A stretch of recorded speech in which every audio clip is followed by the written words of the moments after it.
Most people pinch their zinnias wrong, not because they don't know what pinching is. They've heard they're supposed to do it. The problem is when they do it, where they make the cut, and what they do after.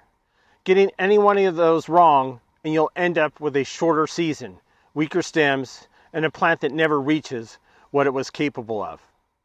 I've made every single one of these mistakes. Today, I'm going to show you exactly how we pinch zinnias here at the Lost Acre, and why we do it, and the way we do it. Welcome back to the farm. If you've been following along with our Zinnia series this spring, you already know we've covered a lot of ground. Variety selection, how to handle seedlings that got too big indoors, the deep planting technique. If you've missed any of those, I'll link them right here.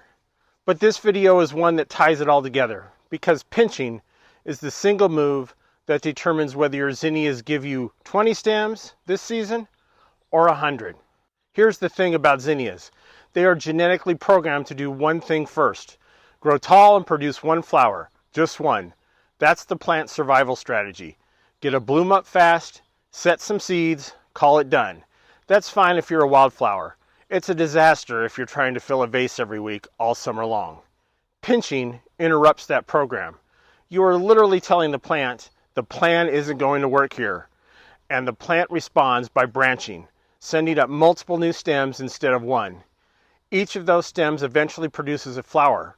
Done right, one pinched zinnia plant can give you dozens of harvestable stems over a full season instead of a handful. But there's a sequence to it.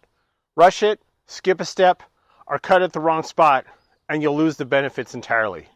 Let's walk through the whole thing. The number one mistake I see is pinching too early. I get it. You've heard you're supposed to pinch. You see the little seedling sitting there, and you think, might as well do it now. Don't. Your seedling needs to be at least 8 to 12 inches tall with several sets of true leaves before you touch it. Why? Because the plant needs enough leafy mass to photosynthesize aggressively after the cut. When you pinch, you're removing the plant's main growth tip. It needs the energy stored in those lower leaves to fuel the explosion of new growth you're about to trigger. A tiny seedling doesn't have that reserve yet. Pinch it too early and you'll stall the plant for weeks.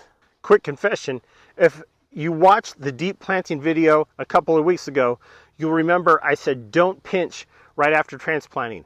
That still stands, even if your plant is the right height. Give it a week or two after going into the ground before you pinch. Let it settle in, let those roots grow, let it show you that it's happy with some fresh growth on top. Then you pinch. You'll know the plant is ready when it looks vigorous. Dark green leaves, standing up straight, actively growing. That's the window. All right, the plant is the right height. It's settled in and happy. Here's exactly where to cut. Count down from the top of the plant to the third or fourth set of leaves. You're going to cut the main stem right above that node. That's the spot where a leaf or leaf pair connects to the stem. Leave that node intact. That's where the new branches are going to emerge. I use a clean pair of snips.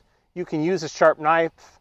Clean is the key word. Dirty blades can introduce disease right into the fresh cut. I wipe mine down between plant cuts. The cut itself should be clean, one motion, not a sawing back and forth. An angle doesn't matter here much, but the cleanliness does. What you're looking for after the cut, within about a week, you'll start to see new shoots emerge from the nodes below the cut. That's the plant's branching. That's what you want to see. Each of those shoots will eventually become a flowering stem from one plant. Multi-branches, that's the whole game. Here's the part most pinching guides leave out. After you pinch your plant, it's going to look a little sad for a few days. That's normal. It's just had its top removed. It's redirecting energy. Don't panic. Don't water it into oblivion. Try to help. Just let it do its thing. What it needs during this phase is constant moisture at the base, not overhead. Drip line, soaker hose, whatever you've got, keep it at the roots. And full sun. Zinnias are sun worshipers. They need the light to fuel the branching response. Within a week to 10 days, you should see multiple new shoots pushing out from those leaf nodes. This is the moment. This is what all of it was for. Now, this is the part that surprises people. Some growers pinch a second time. Once those side branches have themselves reached about 8 inches, you can pinch each of those too, which further multiplies the branching. We do this on our giants when we have time and bed space to let them grow wide. It extends the production window significantly. It takes patience, but if you're growing for the market or for a serious cutting, it's worth it. If you're just growing for your own home, one pinch is plenty, and you'll still be amazed at the output.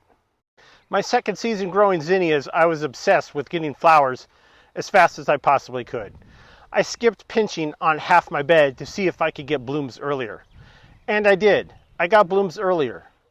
But by late July, the unpinched half of the bed had burned itself out. 1 stem per plant flower spent, done. Meanwhile, the pinched half was still cranking out stems into September. I lost at least a month of production on that side because I was impatient. That was the last time I skipped pinching. If you've been watching these zinnia videos this spring, and a lot of you have, the comments have been incredible. This is the piece that makes the whole season work. We covered which varieties actually produce long stems for cutting. We talked about deep planting for seedlings that got too big indoors. Those were about setting the plant up right. This is about unlocking everything that setup was for. The varieties you choose matter. The Giants and Oklahoma series we talked about in the last video especially respond well to pinching.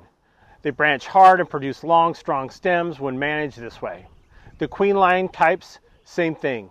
If you planted those varieties and you haven't pinched yet, this is your window right now in May. It's exactly when this should be happening. All right, let's put it all together. Wait until your plant is 8 to 12 inches tall and fully settled in after transplanting. Cut right above the 3rd or 4th set of true leaves. Clean cut, sharp tools. Give it consistent water at the base. Full sun, a little patience.